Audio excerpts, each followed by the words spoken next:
বর্তমান করোনা পরিস্থিতি নিয়ে বুধবার স্বাস্থ্য দপ্তরের পক্ষ থেকে এক সাংবাদিক সম্মেলনের আয়োজন করা হয়। উক্ত সাংবাদিক সম্মেলনে করোনার দ্বিতীয় ঢেউয়ে রাজ্যের সার্বিক পরিস্থিতি নিয়ে আলোচনা করা হয়। এদিন সাংবাদিক সম্মেলনে উপস্থিত ডক্টর দেবকুমার দেববর্মা বলেন, রাজ্যে করোনা পজিটিভ রেট 5% ছাড়িয়ে গেছে, যথেষ্ট উদ্যোগের বিষয় এটি।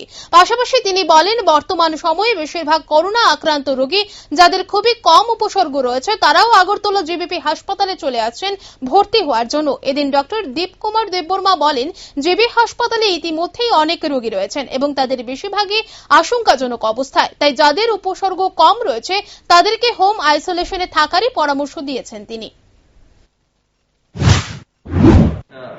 প্রেস মিটিং আমরা বলেছিলাম যে আমাদের ত্রিপুরা রাজ্যে কিন্তু যতগুলি হসপিটাল আছে এর মধ্যে কিন্তু জিবি হসপিটাল কিন্তু মেইন হসপিটাল।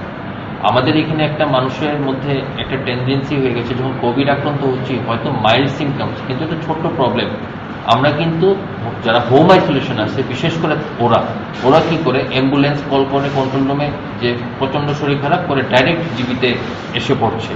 এবং যেই ওয়ার্কাররা হেলথ কেয়ার ওয়ার্কাররা ওদেরকে পিক আপ করতে যাচ্ছে, ওরা যদি সাজেস্ট করে না মানে এট দ্যাট মোমেন্ট আপনার এখন দরকার নেই, আপনি থাকুন, এই জিনিসগুলি ফলো করুন, প্রটোকলগুলি মানুন, যদি অসুবিধা হয় আপনি সঙ্গে সঙ্গে যোগাযোগ করবেন, কিন্তু সেই ক্ষেত্রে কিন্তু অনেক হোম আইসোলেটেড পেশেন্ট কিন্তু সেই জিনিসটাকে ফলো করছে না। তো আমার বিনম্রভাবে রিকোয়েস্ট থাকবে, যে কোনো পেশেন্ট যদি নিজের থেকে হোম আইসোলেটেড পেশেন্ট যদি কেউ জীবিত থেকে নিজের থেকে আসতে চায়, without the consent of the other health care worker ছাড়া কিন্তু জিবিতে নিজের থেকে মুভ করবেন না। কারণ জিবিতে অলরেডি কিন্তু আজ গতকালের রিপোর্টে 93 পেশেন্ট কিন্তু অলরেডি জিবিতে আছে, তার মধ্যে মোর দেন 50% অলমোস্ট ক্রিটিক্যাল।